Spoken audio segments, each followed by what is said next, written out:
Pessoal, estou de volta aqui, esperando o Lucas entrar para a gente continuar a conversa. Eu queria convidar... o Lucas, peraí, só um minuto, eu já ligo e a gente já dialoga. A gente está conversando com o Lucas Issei, com um arquiteto fenomenal, contando para a gente um pouco da história, para a desconstrução do sistema educacional, aí, pelo menos para a arquitetura, e como a gente pode talvez trazer um pouco dessa ótica para dentro do olhar científico. Com certeza vai ter muitos ganhos, porque a gente vive pressões bem grandes dentro do sistema educacional para a ciência. Lucas, obrigado de novo por estar aí presente. Valeu, valeu. Vamos continuar falando. Você estava falando da banca. Eu quero muito falar disso. Depois a gente pode trazer alguns exemplos pessoais, assim, do que eu entendo do que é a banca. Talvez certos aspectos que eu vejo importância, no sentido de você passar por um crivo, mas não necessariamente do formato com que é. Que eu acho que é na verdade, eu não vejo muito benefício para o aluno no sistema que está sendo, devido ao estresse mesmo que causa o momento de você ter que defender alguma coisa. Mas eu queria ouvir você falando sobre o que se Olha, entende. Bruno, a minha relação com bancas, ela é, na verdade, eu tenho duas opiniões bem distintas, tá? Porque, assim, eu acho que a arquitetura, como é uma profissão um pouco prática demais, eu acho a experiência de você apresentar o projeto em público e para um cliente muito importante, tá? O que tem que se deixar bem claro é que não é uma situação de vida ou morte, né? Se você está apresentando um projeto, você não vai morrer, principalmente na faculdade, entendeu? Então eu lembro, parte do meu processo avaliativo, depois de a gente conseguir avaliar todo o processo, a gente pode entrar nisso minuciosamente mais tarde, é uma banca de projeto no final do semestre. Só que eu demorei muito para conseguir calibrar essa banca, tá, Bruno? E acho que até tem ex-alunos meus aqui que podem lembrar isso muito melhor. Eu demorei muito para conseguir calibrar a pressão da banca, tá? Então, quando conheci a docência, eu achava que a pressão da banca era uma coisa interessante, porque ela conseguiria, de certa forma, calejar o aluno para ele conseguir apresentar o projeto dele para um cliente posteriormente, né, de maneira mais tranquila. O que você chama de calejar e a importância disso? Então, daí foi aí que eu aprendi da maneira mais dura possível, tá? Eu entendia que, ao preparar o aluno para apresentações orais e em público, eu achava que eu estava também criando aspectos de um bom profissional. Eu só depois fui entender de que as pessoas têm estruturas psicológicas extremamente individuais e também são profissionais de diferentes formas. Então, eu acho que a banca, até eu conseguir ajustar o tom dela, demorou um pouco, sabe? Então, Não, isso é incrível você falar sobre isso, né? Porque o que a gente pensa sobre banca, tem muita gente que fala assim, vamos fazer uma banca mais fácil ou vamos fazer uma banca difícil. Assim, a gente ouve muito nisso, a banca dele foi fácil ou a banca dele foi difícil, mas não realmente no tom que essa banca está abordando ou não. uhum. Verdadeiramente, assim, como que está a sincronia entre esses termos? Eu acho muito importante ter, assim, se houver a banca, tá? Eu ainda não acho que o melhor sistema de avaliação é a banca, tá, Bruno? Mas se houver uma banca como parte de um processo educacional, tá? Não como delineador final de uma nota, tá? Uhum. Eu acho que ela tem que ser tomada com muito cuidado. Então, primeiro, eu acho que todas as partes da banca têm que estar muito bem conversadas. Tá? Então, por exemplo, eu fazia questão de que todos da banca que estavam comigo haviam conversado comigo extensivamente do que e como a gente queria cobrar os alunos. né? E como a gente faria os apontamentos. Então, na ficha que eu entregava para os avaliadores, Pô, eles que legal, tinham, cara. eu gerava uma ficha de avaliação para eles tinham que fazer desenhos e croquis, né, e rabiscos sobre os projetos dos alunos para eu ver o que os avaliadores estavam vendo, Bah, né, incrível. como eles viam isso. E eles tinham que colocar pontos positivos e eles tinham que colocar, assim, pontos que o aluno, que achava que o aluno podia melhorar, sabe? Então isso era muito bacana, porque Você forçava o exigia, na cara a verdade, ver. bastante a banca, né? Exigia muito para. Mas eu te perguntava, como que você via neutralizar isso da possibilidade de você tendenciar uma avaliação final que você mesmo quer? Sei lá, você vai. Por exemplo, o convidado não tiver a percepção bem clara do projeto do teu aluno, mas é a visão, sei lá, talvez seja o jeito que o projeto foi apresentado permite essa interpretação da banca. E às vezes você não estaria, talvez, eliminando uma diversidade de opinião nisso? Sim, isso era uma coisa interessante. A gente sempre, a faculdade, ela mudou bastante de administração, essa faculdade que eu trabalhei. Mas a gente sempre tentava trazer professores convidados para as bancas. Nem sempre a gente conseguia, porque não sempre a gente conseguia verba, nem sempre a gente conseguia tempo com outros Hum, profissionais, mas era um esforço contínuo dos professores que davam aula comigo, e eu sempre dei aula com professores excelentes, assim, né, com muita vontade, eu nunca dei aula com alguém com pouca vontade, então tinha essa coisa assim, não, vamos buscar alguém que queira avaliar a banca, que seja diferente da gente, sabe, alguém que seja amigo nosso, porque a gente tem que ter uma certa empatia com a pessoa, mas que ela tenha a visão dela e que ela possa trazer o insight dela. Eu acho que isso era muito legal. A nossa conversa como banca antes era muito importante, Bruno, porque eu não podia colocar em risco os alunos em relação ao humor diário da banca. Eu tinha que ter perfeito. certeza que todos os integrantes da banca, eles não estavam assim, vou lá zoar o aluno, entendeu? Sim. Não, vamos conversar, ó. O contexto desses alunos é esse. O processo deles foi esse. Conversava com eles, todo, sabe? Almoçava, a gente ficava de tarde lá e mostrava para eles todos os estudos que os alunos faziam antes. Para o próprio avaliador da banca, mesmo ele sendo convidado, ele estava ciente do processo. É incrível isso, Né? Lucas. E Incrível, ele, porque, e ele tem que saber. nossa, a gente Coisa que sofre muito nisso. Mas é que coisa que não acontece em bancas de TCC, tá? TCC ou bancas de tese, não sei o que, isso não acontece. Por quê? Tem ego, né? Você tem rivalidades ali que são, putz, Muito. você nem sabe de onde vem.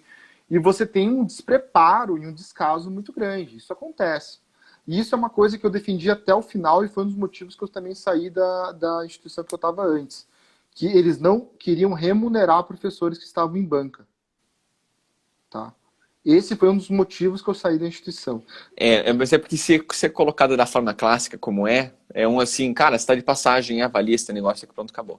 Não é um assim, Exatamente. cara, você tá colocando um tempo verdadeiro da tua profissão para a formação dessa pessoa. Tipo, o Exatamente. que você tá ali pautando, o que você tá ali comentando, sugerindo, criticando, isso tem um verdadeiro impacto naquele aluno. Num momento de pressão muito específico, que eu acho que é muito legal que você fala. Uhum. E eu penso muito nisso, assim, a gente sofre, e eu vi isso muitas vezes. Membros de banca, claro, a gente está falando aí sei lá, de mestrado, de doutorado, mas membros de banca que põem pressões tão grandes no aluno que você vê o aluno entrando em branco. Cara, ele entra, parece que travou-se o sistema. Colapsou e ele tá ali, cara, ferrei. Quer dizer que o cara não sabe? Não. Quer dizer que o cara não está apto a descobrir? Não. Quer dizer que se o cara não te responder uma pergunta ali, ele não é capaz de voltar um dia depois com um tremendo de um texto para te dar uma aula sobre o assunto? Cara, é muito complexo esse momento. Né? Então, fiquei assim, eu fui uns 5 anos para defender o doutorado. No dia que eu fui defender o doutorado, olha a pressão, tá? Olha para você ter uma noção de onde estava. Cara, não critico nada da evolução de como as coisas foram, mas uma semana antes eu peguei chikungunya, Eu lembro. Eu estava extremamente mal, com muitas e muitas dores. Cara, febre alta, de verdade, estava péssimo, não conseguia caminhar. Mas na minha cabeça eu tinha uma pressão que eu precisava defender naquele dia. Então, assim, isso já é absurdo. Era um momento insalubre da minha vida. Era um momento em que eu não estava no meu melhor mentalmente, tarará. Mas se eu atrasasse, dava uma repercussão mais negativa ainda. Então, Uhum. era uma pressão terrível. E eu falava, cara, eu estou com dor. Tive que pedir permissão para defender sentado, porque eu não conseguia ficar em pé. Então, assim, É, é uma pressão que o aluno está se colocando, que se ele chega ali e a banca, o cara está estressado, qualquer coisa aconteceu lá que não tem nada a ver comigo, o cara vai, ele pode fazer uma avaliação mais grosseira mesmo a mim. Então, achei fantástico esse teu ponto, porque faz com que você, na verdade, o teu aluno é teu aluno. Você acompanhou durante muito tempo. Você sabe como o teu aluno vai reagir, você quer que ele aprenda, você não quer que ele passe, você quer que ele aprenda e você quer que esse convidado te ajude nesse processo, não estrague com tudo, né? Então, achei. Nossa, fala mais disso aí, Bruno. pelo amor de Deus. Não, é que, cara, para mim, assim, você tem uma responsabilidade como professor, né? Sim.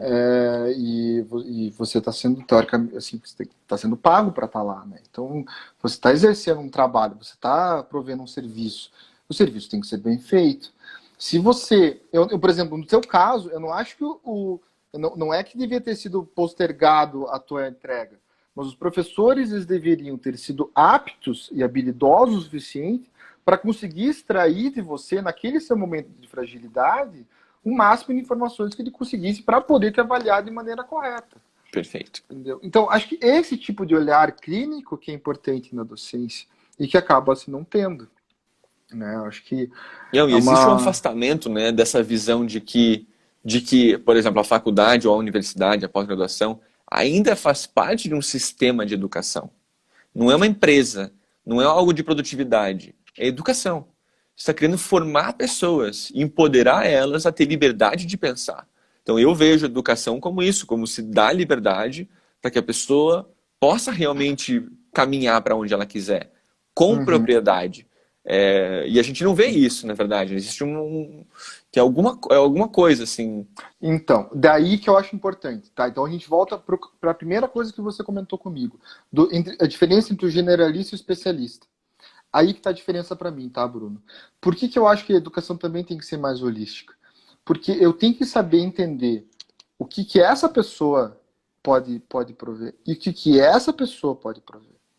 Se eu tenho uma visão afunilada, eu só vou entender como qualidade essa pessoa aqui. Uhum, E eu preciso ter uma visão um pouco mais ampla, né? E a gente trabalha para isso, a gente, né, exercita para isso, lê para isso e tal, não sei o quê. A gente falar, não, esse trabalho é legal, mas esse trabalho que é diferente também é legal. Parece à primeira vista, parece estranho. Pô, mas tem muito potencial aqui. E o uhum. potencial único que pode ser explorado. Então, acho que o importante do professor generalista, acho que vamos falar de professor que a gente consegue falar na mesma linguagem, Uhum. é ele conseguir ter essa pluralidade de opções para falar com o aluno. Né? E eu sempre foco muito em linguagem. Você consegue ter permeabilidade e alcance se você tem vocabulário. Né? Então, se você não consegue falar com uma pessoa, se você não consegue falar com um tipo de pessoa, o problema não é da Não pessoa, o sei. problema é você. Entendeu? Então, eu acho que isso é muito importante. Eu lembro uma lição muito grande, cara. Eu lembro quando eu era bem criança, assim, criança não, pré-adolescente, eu ficava vendo as coisas que a minha mãe dava pra gente ver e tal, a gente ficava vendo TV Cultura, essas coisas assim, e daí eu chegava no colégio e falava as coisas que eu via, eu me achava o máximo, e a galera tirava o maior sarro, assim, sabe? Porra, olha o Lucas aí vendo café filosófico no domingo, que cara mané. E daí eu ficava puto, cara. Eu voltava pra casa puto da cara, assim, tipo, porra, por que eu leio? Por que eu vejo essas coisas? Cheio de live de música e tem uns malucos aí 24 olhando a gente É, conversar de educação. e daí eu ficava putaço, assim, e daí, cara, falaram, ó, Lucas, é que você tá lendo errado. Você tá lendo não para se aproximar das pessoas, está lendo para se distanciar delas. Então, por que você lê as coisas? Você tem que ler para se aproximar das pessoas, para entender elas, né? E que bom, cara, que a gente consegue ler para entender as coisas. Porque eu dou graças a Deus, cara, que eu não precisei passar sede e fome. Eu consegui, assim, óbvio, não é a mesma coisa, mas você consegue ter a mesma visão, entender um pouco, né? Você consegue, pô, eu vou ler Vidas Secas aqui para entender um pouquinho da situação. Ah, eu tive uma infância muito privilegiada, Bruno, e você, a gente teve, né, uma infância muito, né? Mas, pô, e quando a gente lê Capitães da Areia, a gente vê que existe uma outra realidade de uma infância completamente diferente, né?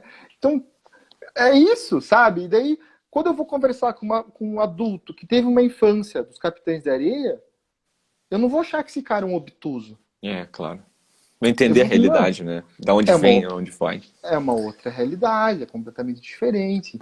Então, pô, é É muito muito. nobre esse olhar, na verdade, né? E acho que é extremamente importante. Eu vejo isso como um potencial tremendo de modificação, né? Se você incorporar isso, se os professores incorporarem esse tipo de visão, poderia ser um real promotor de diferenças, né? Diminuição de desigualdade, inclusive dentro do sistema educacional. E que a gente está É, vendo isso localmente. Então, eu fico pensando assim, inclusive, que a gente está experimentando isso com vizinhos, amigos que têm filhos e tal, e o pessoal, durante essa quarentena, algumas escolas bombardeando os alunos com lição de casa, com dever e não sei o quê, e tem outros que estão assim, cara, não, é uma realidade que você precisa estar tranquilo, que o aluno tem que estar tranquilo, que o aluno tem que achar que 1 hora ou 40 minutos ou 2 horas no dia dele dedicado em quarentena, com estresse, com a família, com medo, com gente morrendo, que esses 40 minutos são muito importantes e mais válidos do que ter 3 horas do aluno. Se você tiver 40 minutos em específico com alguém. Então, assim, se aumenta o valor, na verdade, né? Acho que o professor tem que entender que ele tem um papel real de transformador e que o que ele fala ou não fala tem um verdadeiro impacto na pessoa, né? tem. Eu acho que é Nossa. importante isso, Bruno. Acho que isso é o mínimo, assim. Eu cansei de ter professores que não queriam estar em sala de aula. E Eu é via muito isso na fácil cara. visualizar, né? Ah, né? Então, daí vem uma coisa que eu aprendi com um outro professor meu, que é o Humberto Mesadri, e ele falava que muito sobre essa questão de como dar aula é um exercício de resistência. Porque a qualquer momento, Bruno, você pode entrar numa sala e dar uma aula merda. Sim. A qualquer momento, você pode fazer uma prova lixo, você pode fazer um exercício escroto. Você pode, você tem essa liberdade. Você está no teu computador e você faz. Né? Um professor de escola, eu lembro dos meus professores da Federal, eles podiam dar uma aula merda e eles iam receber igual. Sim. Então, o que Ou faz não você... dar aula, né? Ou E não dar também aula. Então, receberiam. então qual que é a diferença? O que te motiva a dar uma aula boa? Eu acho que isso que tem que partir de você, entende? Sim. E a resistência, é você resistir. É você falar, não, cara, tô cansado, mas hoje vou dar uma aula boa de novo. Tô cansado, mas hoje vou dar uma aula boa de novo. Merece, né? Merece. E, cara, quando você não tá bem, que foi que eu comecei.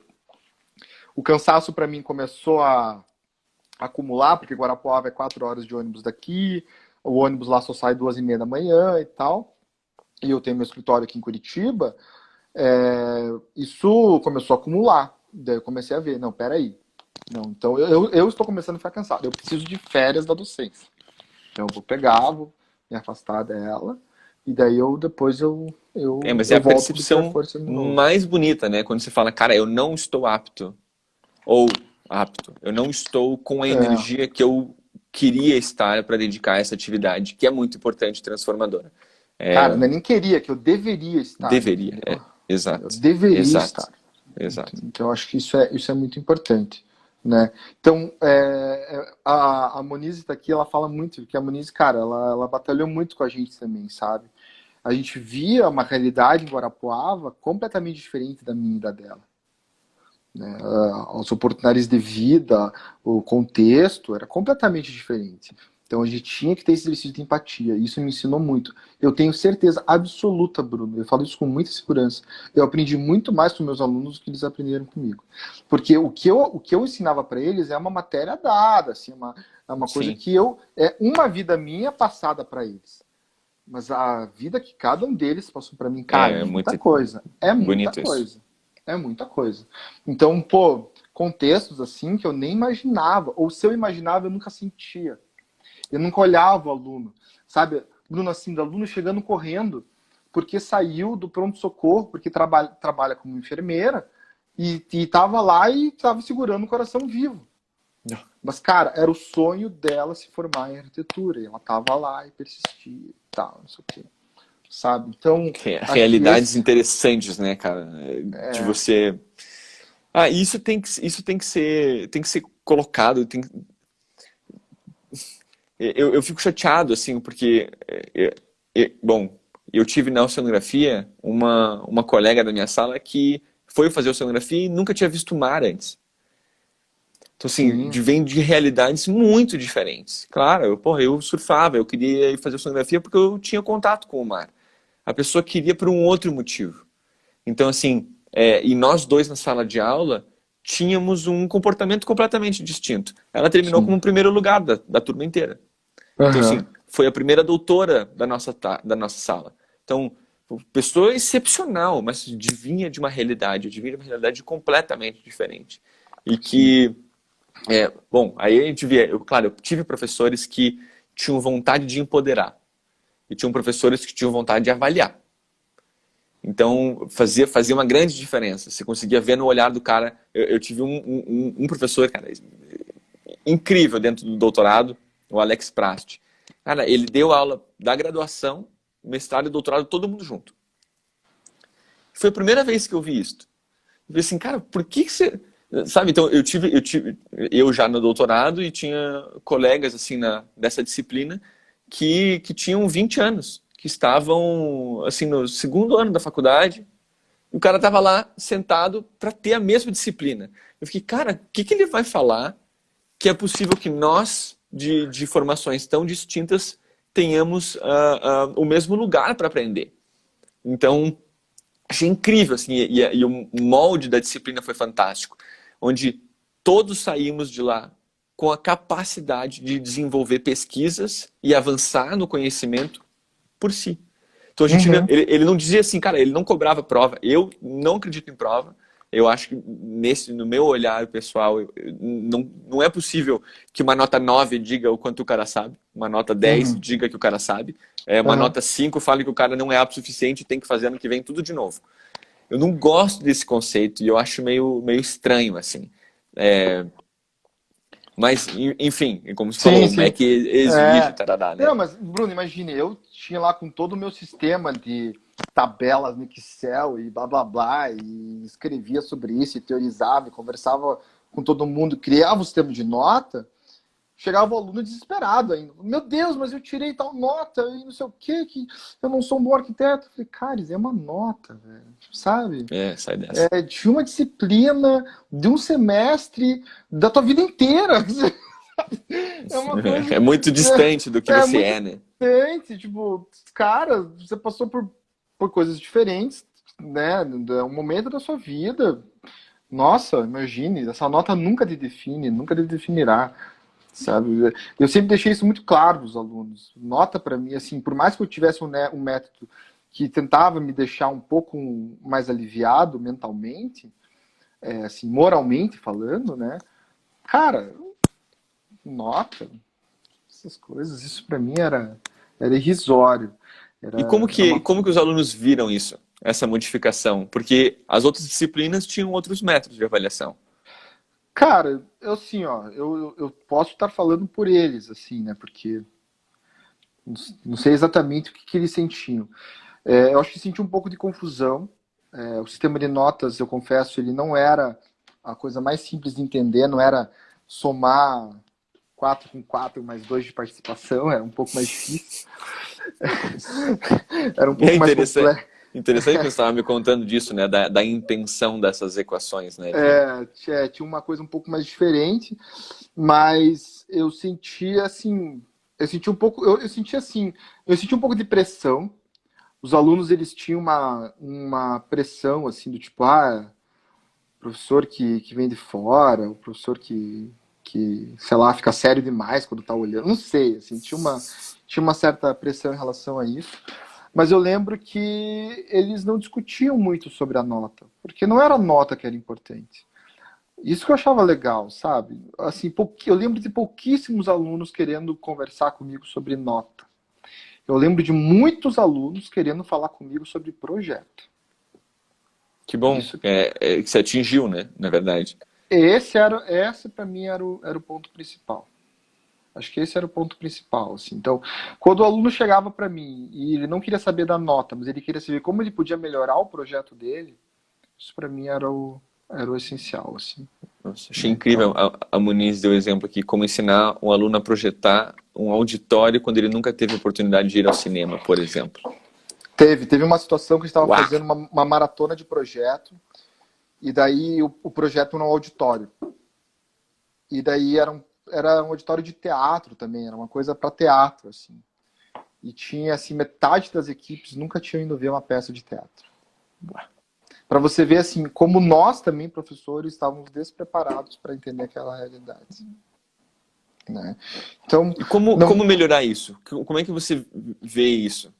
Cara, Na eu verdade, vejo isso de duas formas. Uma, que nem você falou, de oportunizar. Então, nunca deixar de falar que cultura é importante, que ver coisas é importante, que curiosidade e, né, e ser faminto por isso é importante. Acho que isso tem que deixar sempre muito claro, tá? Que por mais estranho que a pessoa possa se sentir, eu acho que conhecimento é sempre muito bacana, assim. E segundo, que é o mais importante, é você ver também, conseguir, a partir de você, ver beleza no contexto do cara. é. Entendeu? Então, Que é muito você difícil, às vezes, né? Quer dizer, você é falar muito assim, difícil. não gosto de sertanejo, não vou. Por exemplo, eu não sou um fã de sertanejo. Não gosto de sertanejo, não sei o que, não quero saber. Pô, mas e se o aluno gosta? Cara, alguma coisa de legal deve ter. Não é possível, Não entendeu? é possível. Então, eu lembro de um trabalho que a gente foi fazer, a gente deixou meio aberto, assim, vamos fazer lá um espaço onde a cidade possa se identificar. Então vamos tentar achar a identidade da cidade. Então a gente ficou umas 3 semanas conversando com os alunos e fazendo pesquisa para tentar buscar qual seria assim um centro que mostrasse a identidade da cidade. E daí ficou um impasse bem contrastante, assim. Um era assim, como se fosse um instituto do malte, porque Guarapuava é um dos maiores produtores de malte do país. E um outro era um instituto de dança. Completamente diferente. Nem a gente viu esse contraste tão dispar, né? A gente falou, quer saber? Quem quiser fazer, um dos dois faz. E bola pra frente. E Sim. dança é muito, tem muita coisa, entendeu? Então, gente que quis fazer de música nativista gaúcha, por exemplo, né? Como se fosse um CTG, e gente que quis fazer como se fosse música contemporânea. Graças Que a legal. Deus que eu já tinha ido para Pato Branco com o seu irmão, com o nosso irmão, e a gente já tinha visto o Festival de Música Nativista Gaúcha Internacional. Senão eu nunca teria tido contato com um tipo de coisa. Internacional, música gaúcha internacional. Internacional, mano. Gente do Uruguai, do Chile, lá, irado. Entendeu? Então, foi assim, daí eu vi a importância das coisas. Fala assim, cara, você tem que saber de tudo. Não de tudo assim, nossa, absolutamente. Mas tem que conseguir ver beleza. Se eu fosse o estereótipo, assim, falando, não, música sertanejo, nunca quero saber. Pô, mas já viu o Sérgio Reis, mano? É bonito pra dedéu. Sabe? Então tem coisas que você tem que entender e você aprende com o aluno. Então tem coisas Muito. né? Pô, você aprende. Então é muito legal. Então eu falo, eu aprendi muito mais com meus alunos do que eles aprenderam comigo. Com Mas certeza. Com aí também certeza. é uma outra percepção, né?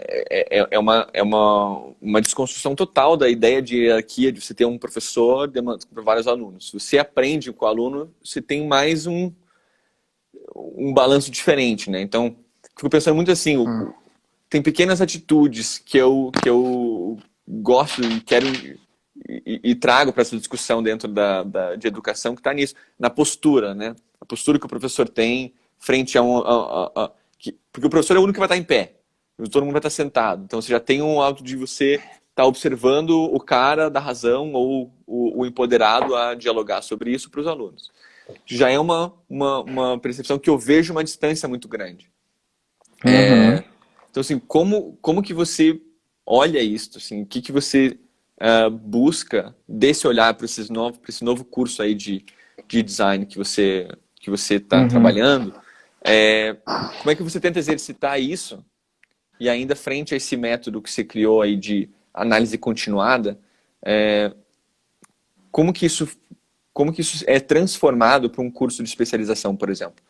Que Ah, outros tá. elementos você usa para, por exemplo, se eu for montar um outro curso, o que você aconselha a avaliar para se compreender qual é o método de contínuo que eu preciso para melhor atender frente à tua experiência?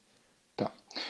É que assim, o que é bem complicada a sua pergunta, tá, Bruno? Mas assim, Que bom. o que eu imagino é que são coisas um pouco diferentes, tá? A graduação, ela é diferente do curso de especialização. Por diversas, assim, graduação, você fica lá 5, 6 anos lá com o aluno, né? Às vezes até mais. E especialização acaba sendo um ano, né, ali, tete a tete. Eu tive muita sorte, sempre. Então, na graduação, dando aula na graduação, tinha carta branca. E nos cursos de especialização no Centro Europeu eu também estou tendo carta branca. Carta branca, sim, uma confiança completamente ímpar, né? Até dos coordenadores, que é o pessoal da FURG. E, e o que eu acho muito, muito diferente de uma graduação. Pode parecer que eu estou puxando o saco, mas é que eu gosto muito, pessoal. É, muito diferente da graduação, a especialização ela não tem esse sistema de nota. O objetivo do curso é gerar bons trabalhos de término de curso, de fim de curso. Então, os alunos eles desenvolvem os projetos durante o período do curso e o nosso objetivo como professor é garantir que os trabalhos deles sejam bons. Ponto. Ponto. É muito simples assim. Então, eu não tenho que ficar, por exemplo, uma das disciplinas que eu dou é sobre formas de representação, né? Então, como é especialização, tem de tudo, cara. Tem um cara que sabe desenhar com caneta, tem um cara que sabe desenhar com lápis, tem um cara que não sabe desenhar, tem um cara que sabe. Então, assim, tem de tudo. E muito provável que o cara sabe desenhar melhor que você. Você tá lá não para ensinar o cara a desenhar per se, você tá lá para ensinar maneiras diferentes do cara pensar. Né? Perfeito. E gerar conhecimento em sala de aula, que é muito importante. Eu tenho uma regra muito clara, todos os meus alunos sabem isso muito bem. Pode tudo, só não pode feder e não pode grudar. O resto, cara, pode fazer o que você quiser, cara. Se você quiser apresentar teu trabalho fazendo um teatro, pode. Se quiser fazer teu trabalho com, sei lá, cara, com um copo de cerveja, pode. Só não pode grudar e não pode feder. O resto pode se vocês quiserem, sabe? Então, isso deixa muito livre. Você pode aprender muito com isso. Cara, é fantástico. Então, na especialização, a gente fica um pouco mais aberto, assim, para a gente conseguir ter essas liberdades. Na graduação é um pouco diferente. É um outro tipo de Mas pressão. deveria ser? Deveria ser. Porque se for Olha, levado, você acha que se levar essa lógica aí de que o que é importante em cada disciplina é o processo e é você saber que o aluno chegou numa condição e que ele tem que sair numa outra condição, pura e simplesmente, é isso que você quer. Você não quer que ele saia pior, você quer que ele saia com conhecimento agregado, acumulado no final. E você quer dizer e ter plena, né, plena certeza de que realmente o cara saiu melhor do que ele entrou aqui dentro. Quando eu dou meus cursos, é isso que eu quero. Não quero que o cara seja especialista. Não quero que o cara. Não, eu quero que o cara saiba mais do que ele entrou aqui dentro. Mas saiba. Não que finja ou que ache que sabe. é, tem uma coisa que eu falo para meus alunos, isso acontece todo semestre, isso acontecia todo semestre na graduação. Isso sempre tem. O aluno chega, conversa e fala assim, vamos parar por aqui. Eu gosto de você já. Não precisa puxar meu saco. Não precisa tentar acertar. E eu acho que. A gente é amigo. A gente já é amigo, relaxa, não precisa me impressionar. O que eu acho muito importante, é uma coisa que a gente traz muito até na prática do escritório, a gente fala muito isso como empresa, tá, Bruno? como prática profissional da arquitetura, é essa noção de que existe certo ou errado.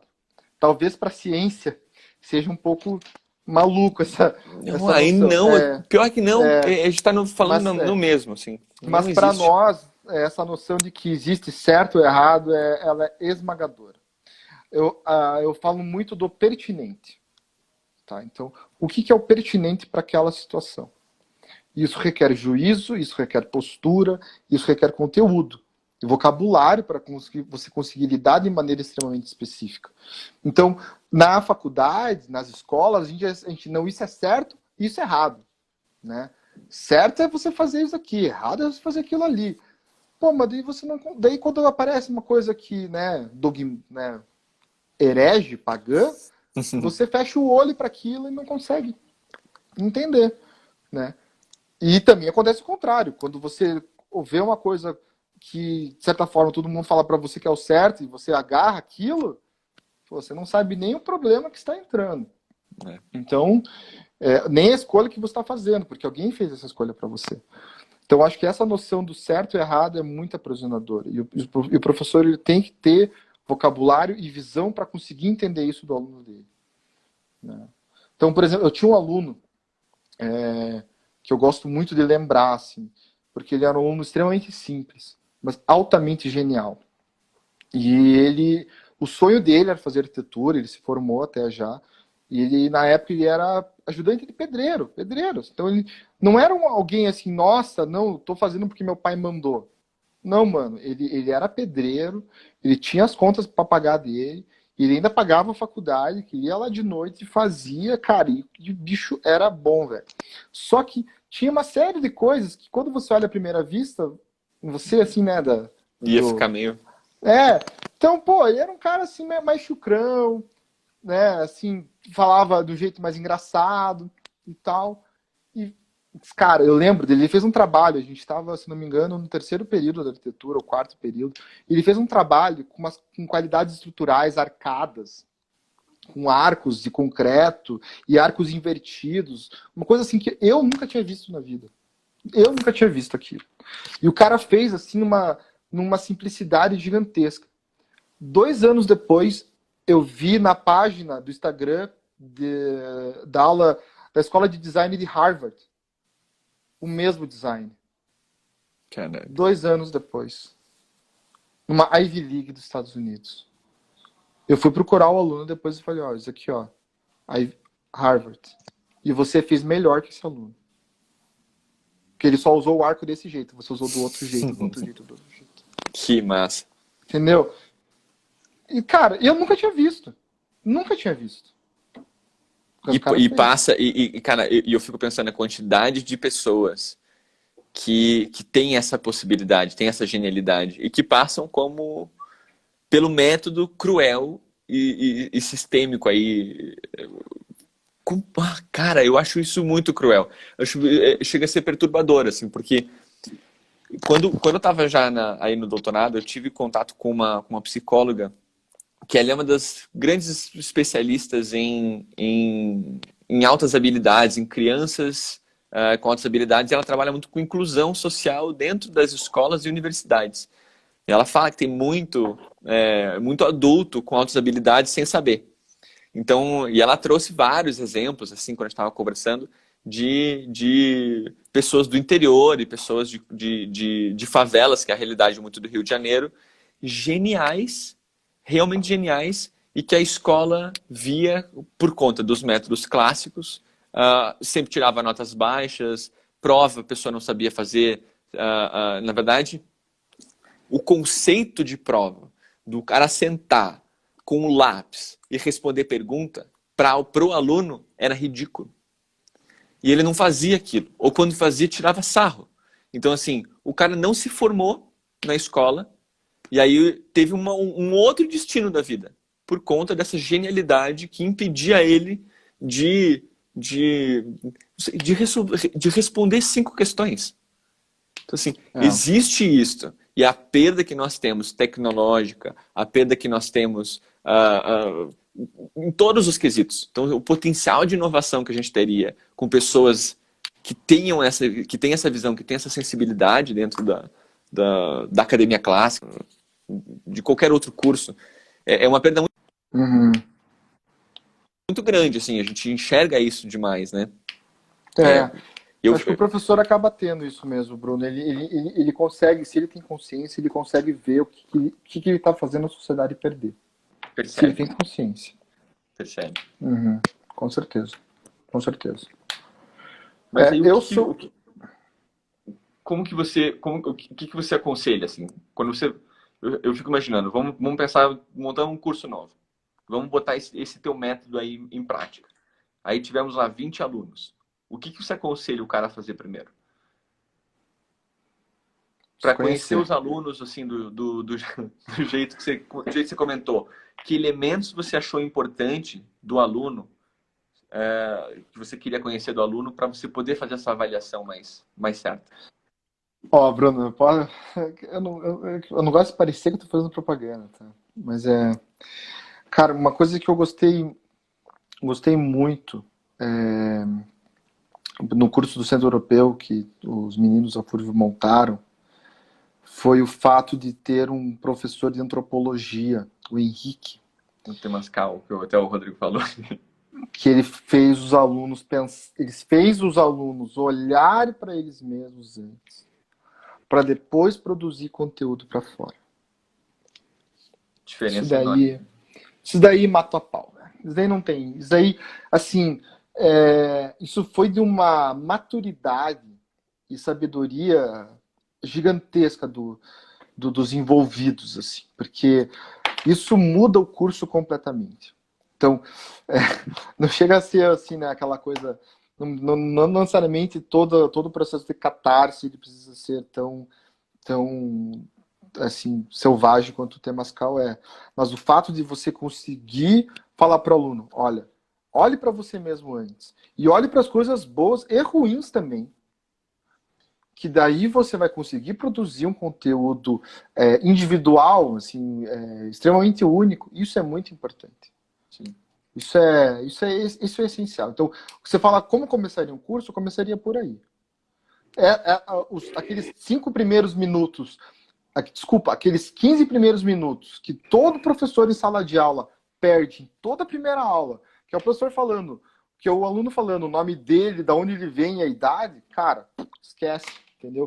Pega todos esses 15 minutos de cada um dos professores, dá para o professor que nem o Henrique, fala, cara, fala para esses caras olharem para dentro antes para eles poderem falar para fora depois. A Não diferença é enorme, tem, né? não tem. Porque eu acho que bom, até o Rodrigo falou aqui, rolou antropologia e logo na sequência sustentabilidade com o Bruno, mexeu na alma da galera. Não, eu dialoguei muito até com o Henrique quando estava dando a minha cadeira lá, sobre isso, assim, e era muito um olhar, assim, claro, como cientista ambiental, o que eu posso falar para um grupo de pessoas que querem se especializar em design, em soluções de impacto para o futuro, o que um cientista pode falar para que modifique a forma. Então, assim, claro, eu enxergo hoje, de frente, claro, junto com o Rodrigo, com o Maurício, que estão aí online vendo, eu enxergo o design como um potencial de empoderar e transformar a mesma sociedade. Então, assim,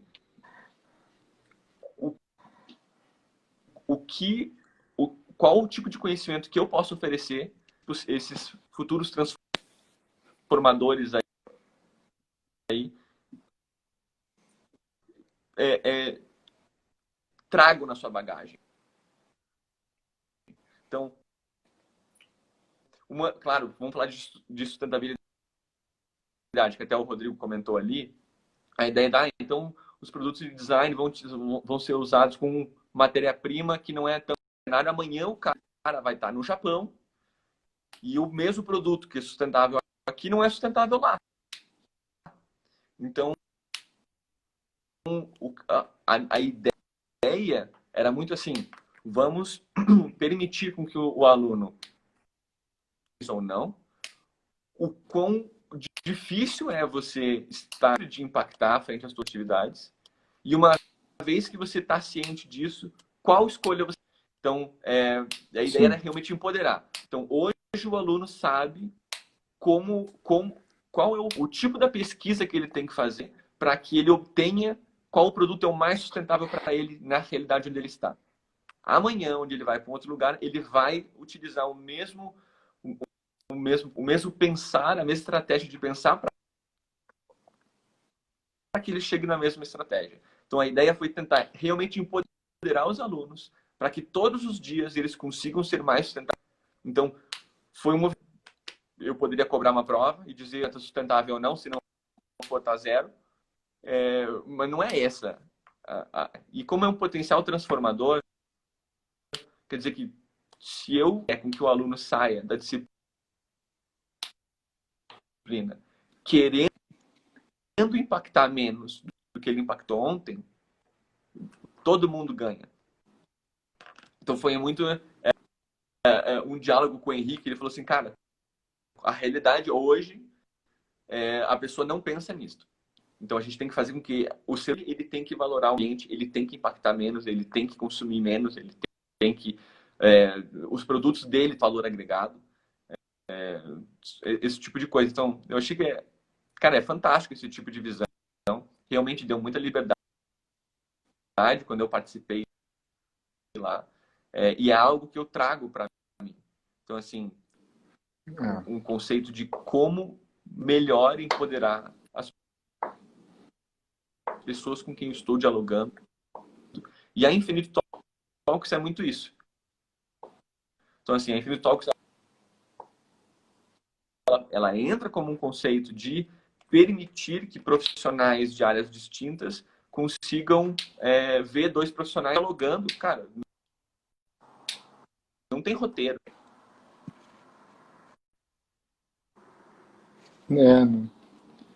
Comentando e tal, sobre o que é importante para eles, né, nessa discussão. Eu travei aqui a minha câmera. Cortou um pouco do final, mas enfim, deu para acho entender. Que isso Cortou um pouco o final, mas deu para entender. Eu estou vendo você mexer na boca, mas eu não estou te ouvindo. Eu acho que é porque a gente chegou no limite do tempo. Tá travando. Acho que a gente tem que começar a live de novo. Você entra de novo?